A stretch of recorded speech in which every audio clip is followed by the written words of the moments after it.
Et tout de suite, place à l'invité du grand journal Midi 1 Morning. La phase de Ligue des Champions a enfin connu son dénouement hier. C'était la grande soirée football remplie de buts et de suspense. 18 matchs se sont joués en simultané. Un spectacle captivant pour les amateurs du ballon rond. Pour en parler, nous sommes en direct avec Karim Droné, journaliste sportif.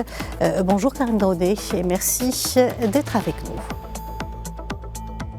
Bonjour à tous et à toutes, bonjour à vos téléspectateurs de Média TV, et c'est un plaisir de partager cette belle fête du football tous ensemble ce matin. Alors, la première phase de la nouvelle Ligue des Champions a pris fin. Plusieurs équipes se sont illustrées lors de cette première édition. Un premier mot ou un commentaire déjà sur les équipes qualifiées pour le prochain tour? Alors déjà, on sait que Liverpool, le FC Barcelone, Arsenal, Inter Milan, Atlético Madrid, Bayern Leverkusen, Lille et Aston Villa sont qualifiés pour les huitièmes de finale. Il y aura donc ensuite des barrages avec un tirage au sort qui aura lieu demain à Lyon, en Suisse. Et dans ces barrages, là aussi, on va avoir du spectacle puisque l'Atalanta Bergame et le Borussia Dortmund seront respectivement opposés au Sporting Portugal ou au club de Bruges. Le Real Madrid et le Bayern Munich affronteront le Celtic Glasgow ou Manchester City. Imaginez d'ailleurs un choc entre Real Madrid et Manchester City, un choc à la vie et à la mort, puisque seule une équipe passera donc au tour suivant. L'AC Milan et le PSV Eindhoven joueront face au Feyenoord Rotterdam ou à la Juventus de Turin. Et puis le Paris Saint-Germain et le Benfica Lisbonne se mesureront soit à l'AS Monaco, soit à Brest. Donc on peut être certain déjà que le club parisien va être opposé à un autre club français. Donc voilà, de belles affiches donc pour le prochain tour. Et hier soir, c'était un véritable feu d'artifice. J'étais sur le multiplex de Canal+, et je peux vous assurer que ça n'a pas arrêté dès les premières secondes des coups d'envoi des rencontres. Eh bien, c'était une floraison de buts, et c'était vraiment du très grand spectacle. Parlant de cette nouvelle formule, les 36 meilleurs clubs d'Europe, soit 4 plus que l'année précédente, ont participé à cette nouvelle phase initiale, déterminant ceux qui se qualifient pour les huitièmes de finale et ceux qui devront passer par un éliminatoire. Plus de matchs, davantage d'affrontements variés. Pouvez-vous nous en dire plus sur les nouveautés de cette Ligue des Champions ? Alors, déjà, la grosse nouveauté, effectivement, donc, c'est de passer un grand format XXL de 36 clubs. Et ce qui est intéressant, en fait, dans cette nouvelle formule qui a été mise en place, il ne faut pas s'en cacher, hein, par l'UEFA pour contrer le projet de Super League proposé et soutenu notamment par le Real Madrid, eh bien, c'est surtout l'argent. C'est l'argent qui fait parler des choses, parce qu'il faut savoir que chacun des clubs qui participent, donc des 36 clubs qui participent à ce nouveau format de la Ligue des Champions, a déjà reçu 18,5 millions d'euros rien que pour la participation. Et il y a un bonus de 2 millions d'euros donc pour les équipes qui se sont qualifiées là directement pour les huitièmes de finale, c'est-à-dire ceux qui terminent en tête du classement entre la première et la huitième place. Et les clubs de la 9e et la 16e place vont recevoir aussi 1 million d'euros. Et les 16 clubs qui vont participer au barrage, au total, recevront donc 1 million d'euros. Donc les clubs de la 9e à la 24e place. C'est ça un petit peu le nerf de la guerre. C'était un petit peu la volonté des gens de l'UEFA de tuer dans l'œuf le projet de Super League.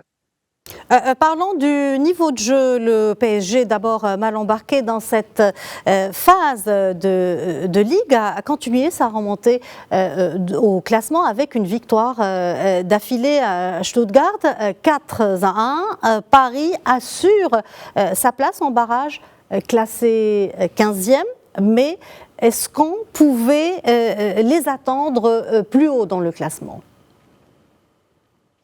Comme l'appétit vient en mangeant, hein, comme on a l'habitude de le dire, je pense que les Parisiens ont faim d'aller loin dans la compétition. Alors déjà, on se souvient qu'au tour précédent, il y a eu cette remontada extraordinaire hein, face à Manchester City. Ils étaient menés 2-0, ils se sont imposés finalement 4-2. Et donc, les Parisiens hier ont confirmé avec notamment un triplé d'Ousmane Dembélé qui a été véritablement l'artisan de la victoire des Parisiens, donc à Stuttgart. Et cela promet d'être de bon augure pour la suite de la compétition. C'est vrai que c'est un enjeu très, très important hein, pour les Parisiens qui ont toujours échoué dans cette Ligue des Champions avant donc d'arriver jusqu'à la finale. Ils sont toujours échoués au maximum en quart de finale. Donc c'est vrai qu'ils ont maintenant de l'appétit d'aller encore beaucoup plus loin. Le huitième de finale sera donc, je le disais tout à l'heure, assez intéressant puisque on va retrouver les Parisiens opposés à un autre club français. Ce sera soit Monaco, soit Brest. Et Brest, c'est une équipe solide aussi qui a essayé de jouer avec Valence hier face au Real Madrid, mais qui s'est finalement incliné à Guingamp sur le score de 3-0 face à des Madrilènes qui sont quand même largement au-dessus du lot. La journée d'hier a donné également son verdict pour le Real Madrid. Quels sont les deux potentiels adversaires des Merengues lors de la phase de barrage? Alors pour la phase de barrage, justement, c'est un gros morceau qui attend certainement le Real Madrid, parce que je le disais donc, on a soit le Celtic Glasgow, mais surtout on a Manchester City. Manchester City qui a finalement sauvé sa tête lors de cette phase de la dernière journée, de la première phase donc de la Ligue des Champions, qui a donc arraché donc cette qualification, mais qui est toujours mal en point. City n'est pas convaincant, il n'arrive toujours pas à prendre sa vitesse de croisière dans cette compétition. Et donc, c'est peut-être un bon coup à jouer pour le Real Madrid. En tout cas, s'il tombe demain au tirage au sort sur les Citizens, ça promet du spectacle et certainement une belle confrontation, peut-être, on dirait habituellement, une finale en quelque sorte avant la lettre. En tout cas, on peut penser que les Merengues ont le potentiel pour aller loin. On l'a vu encore hier sur le terrain donc de Guingamp face au Stade brestois. Ça ne fait pas un pli. Hein. Les Parisiens sont très forts, avec notamment hier, il n'y avait pas l'homme à tout faire de cette équipe madrilène. Il n'y avait pas Vinicius, et il y avait un certain Rodrigo qui était bel et bien présent. Cette nouvelle formule se présente avec plus d'enjeux et des matchs en même temps, ce qui peut paraître inédit. Cette formule, selon vous, est-elle déjà un succès? Qu'en pensez-vous? Au vu de cette huitième et dernière journée de la première phase, assurément, c'est un véritable feu d'artifice auquel on a pu assister hier. Il y avait des confrontations de très haut niveau, il y avait énormément de buts. La petite cloche sonnait toutes les 20 ou 30 secondes, il y avait un but ici, un but là-bas, ça n'a pas arrêté. Donc c'est vrai qu'il y avait vraiment du spectacle. Et c'est vrai que lorsqu'on a un match de classement, bon, ça va être peut-être du temps à démarrer, mais lorsqu'on arrive sur les dernières journées, on voit que les équipes ont du tempérament pour aller loin dans la compétition, elles donnent tout. Et c'était vraiment le cas hier pour les équipes qui étaient en danger, comme le PSG ou Manchester City. Mais ça a été aussi le cas pour d'autres équipes qui devaient consolider. Je pense notamment au FC Barcelone, je pense à la Juventus et à Arsenal aussi, qui a fait un bon résultat hier. Je pense qu'effectivement, c'est une formule qui semble être payante. En tout cas, elle l'est sur le plan financier, je disais tout à l'heure. Karim Droné, votre équipe favori ou vos équipes favoris pour le sacre final? Oh là là, vous me demandez un pronostic, c'est bien difficile à ce stade-là de la compétition. Je le disais, le Real Madrid reste quand même une valeur sûre de cette compétition européenne. Donc, je mettrai un bon point pour le Real Madrid. Il y a aussi le FC Barcelone, qui va devoir peut-être s'affirmer un peu plus davantage dans cette compétition. Il ne faut pas oublier également l'Inter Milan qui a massacré hier Monaco.